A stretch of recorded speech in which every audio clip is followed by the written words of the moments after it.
ký kênh để nhanh chóng nhận được thông báo về video mới nhất và nhanh nhất.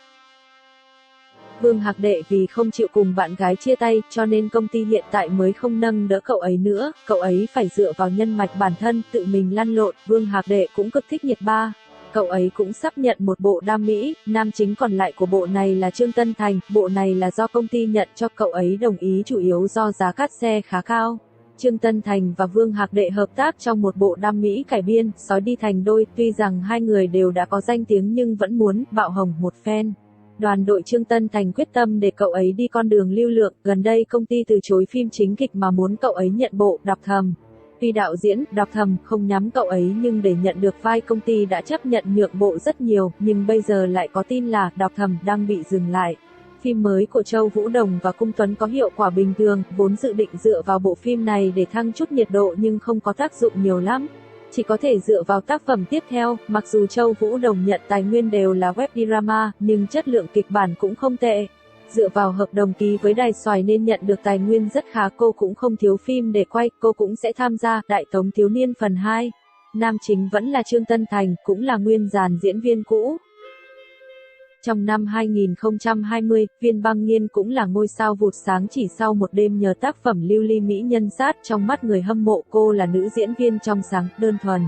Thậm chí còn chịu nhiều oan ức vì bị bạn diễn thành nghị ghẻ lạnh, cô lập. Tuy nhiên, khi đặt câu hỏi về đời tư của người đẹp họ Viên, blogger Mũ Gia lại gây xôn xao khi tiết lộ sự thật đối lập. Cuộc sống cá nhân của Viên Băng Nghiên rất hỗn loạn, cô ấy luôn chạy theo đại gia ông lớn. Gần đây, paparazzi đã tóm được nữ diễn viên này rồi, còn đào thêm được một vài thông tin.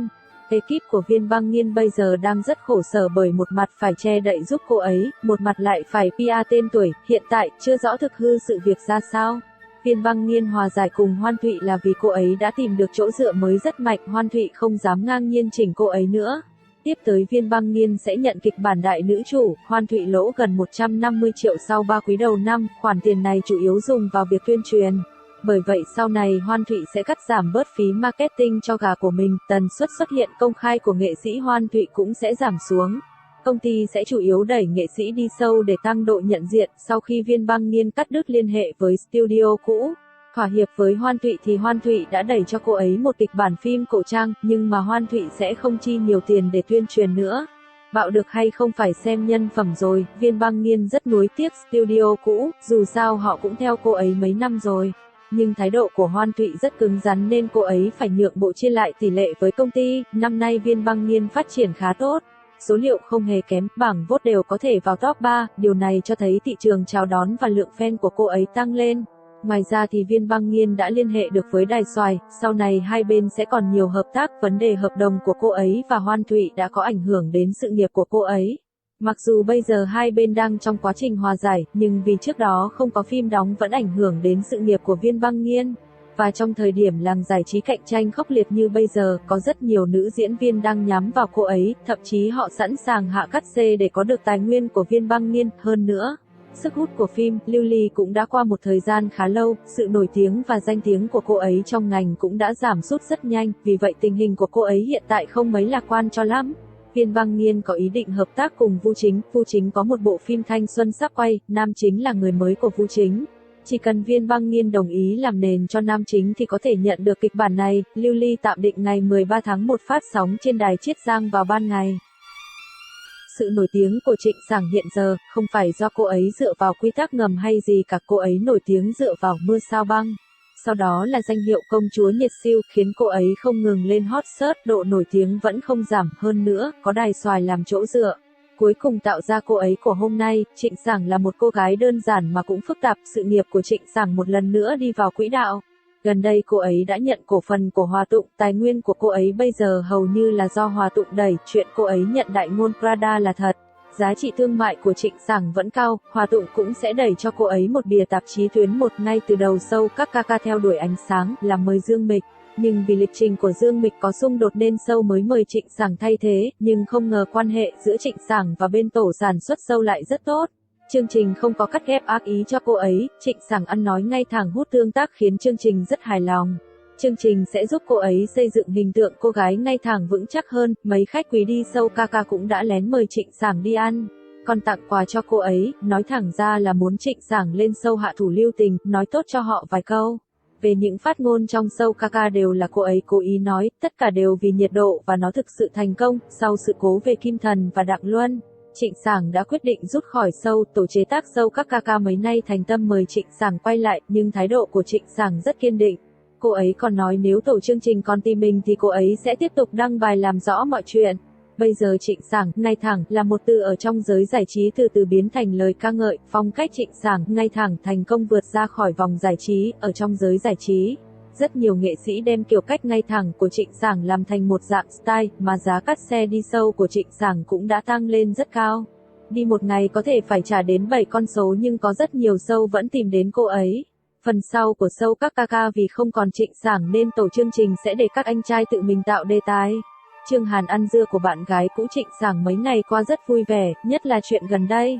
Anh ấy từng lo lắng duyên qua đường của bạn gái tốt trở lại mình sẽ bị mắng cha nam nhưng bây giờ không cần lo nữa rồi.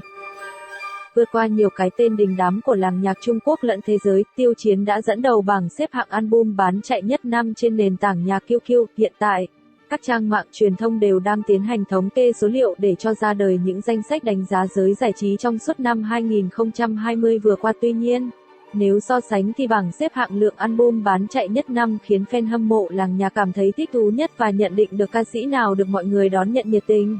Giải thưởng thì cũng chỉ là hư danh, thế nhưng số liệu thực tế là điều cho dư luận thấy rõ giá trị thực sự của một người nghệ sĩ, đặc biệt, lượng tiêu thụ album của một ca sĩ chứng minh được giá trị thương mại, sức nóng tên tuổi của họ. Vì vậy, khi bảng xếp hạng album bán chạy nhất năm của QQ Music được công bố đã gây ra một cuộc thảo luận sôi nổi trên Internet. Tiêu Chiến đã giành giải quán quân với album Điểm Sáng, đứng đầu danh sách tiêu thụ với 41,364 triệu bản tương đương doanh thu 139 triệu NDT, 486 tỷ đồng. Nếu những người thường xuyên theo dõi về giới âm nhạc Trung Quốc sẽ không ngạc nhiên với kết quả này khi trước đó album của ngôi sao Trần Tình Lệnh nổi đình nổi đám và tạo ra hàng loạt kỷ lục đáng nể. Khác, không xét về yếu tố chuyên môn chỉ dựa vào thành tích doanh số thì tác phẩm của Tiêu Chiến trở nên bất bại ở bất cứ nền tảng nào. Số lượng album được tiêu thụ của Tiêu Chiến gấp 16 lần vị trí Á quân là Trương Nghệ Hưng, trong khi đó Tiên Vương làng nhạc Châu Kiệt Luân chỉ dừng chân ở vị trí thứ tư. Mặc dù thành tích của Châu Kiệt Luân trong lần trở lại này cũng rất đội ấn tượng nhưng nhiêu đó là chưa đủ để đánh bại sức nóng của Tiêu Chiến. Hành động gây cấn của fan Vương Nhất Bác nổ ra cuộc chiến fandom mới, kéo theo cả Thành Nghị và Tiêu Chiến vào cuộc. Mở đầu năm mới 2021, fan Vương Nhất Bác và Thành Nghị bắt đầu gây chiến. Lời qua tiếng lại trên Weibo, từ hai cái tên chẳng liên quan gì đến nhau cũng chưa từng hợp tác, vậy thì tại sao fan hâm mộ hai nhà lại chống đối nhau đến vậy? Theo như cư dân mạng tìm hiểu thì nguyên nhân bắt đầu từ bộ phim Hữu Phỉ do Vương Nhất Bác đóng chính. Hữu Phỉ vốn đã gây tranh cãi ngay từ khi dự án mới khởi quay. Fan hai diễn viên chính trong phim là Vương Nhất Bác và Triệu Lệ Dĩnh lại không ưa nhau, người hâm mộ phía Vương Nhất Bác chê bai Triệu Lệ Dĩnh quá già, không hợp đứng cạnh với thần tượng nhà họ. Trong khi fan Triệu Lệ Dĩnh lại chỉ trích mỉa mai kỹ năng diễn xuất của ngôi sao Trần Tình Lệnh. Sau đó, bà xã Phùng Thiệu Phong lại lên tiếng ám chỉ phía ekip sản xuất bộ phim không ra hồn. Cuối cùng, đến khi tác phẩm được hoàn thiện, phía nhà đài mua bản quyền ban đầu là Mango TV, Hồ Nam, lại bất ngờ hủy vào phút cuối. Sau nhiều khó khăn, trắc trở, Hữu Phỉ vẫn được phát sóng và khán giả nhận ra rằng việc đài Hồ Nam hủy bỏ việc mua bản quyền bộ phim là một quyết định hoàn toàn hợp lý và dễ hiểu khi mà chất lượng tác phẩm quá tệ. Điểm đánh giá của Hữu Phỉ trên Douban liên tục giảm và tạm dừng ở con số 5,7. Nếu không có sự ủng hộ của dàn fan đông đảo của Triệu Lệ Dĩnh và Vương Nhất Bác mang lại tỷ lệ đánh giá 5 sao đạt 23% thì kết quả của bộ phim không biết sẽ còn tệ hại như thế nào nữa. Sự cạnh tranh trong làng giải trí luôn rất tàn khốc, là một ngôi sao đang lên trong showbiz, Vương Nhất Bác có nhiều đối thủ ganh đua, bây giờ, Vương Nhất Bác xuất hiện nhược điểm. Những người hâm mộ khác đương nhiên sẽ không bỏ qua. Một số ý kiến phàn nàn rằng Hữu Phỉ không hay bằng Lưu Ly, khi thấy tác phẩm của thần tượng bị chê bai, nghi ngờ, người hâm mộ sao có thể để yên.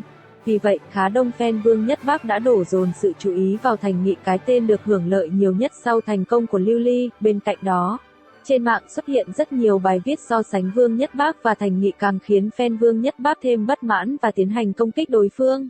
Điểm Douban của Lưu Ly là yếu tố bị ảnh hưởng đầu tiên, chỉ sau vài ngày sau, điểm số của bộ phim giảm xuống còn 7,6 điểm, một lượng người đánh giá mới chỉ toàn vote 1 sao. Fan Thành Nghị đương nhiên sẽ không để yên chịu trận, họ tìm hiểu những tài khoản đánh giá 1 sao cho Lưu Ly đều có đặc điểm chung là đánh giá 5 sao cho Hữu Phỉ. Rất dễ nhận ra những người này là fan của nhà Vương Nhất Bắc, nếu cuộc chiến này không được ngăn cản e rằng sẽ khiến tình hình thêm tồi tệ hơn, nhiều bộ phim phải chịu liên lụy. Rất có thể fan Thành Nghị sẽ phản công, vote lại 1 sao cho Hữu Phỉ, và cuộc chiến này kéo theo cả fan Tiêu Chiến tham gia, đây không phải là lần đầu tiên fan nhà Vương Nhất Bắc chơi xấu. Ác ý đánh vote cho phim của nghệ sĩ khác bị 1 sao, trước đó. Dân mạng cũng phát hiện người hâm mộ ngôi sao sinh năm 1997 trực tiếp kéo sang Đa Bần của Lang Điện Hạ vote 1 sao nhằm chống phá Tiêu Chiến.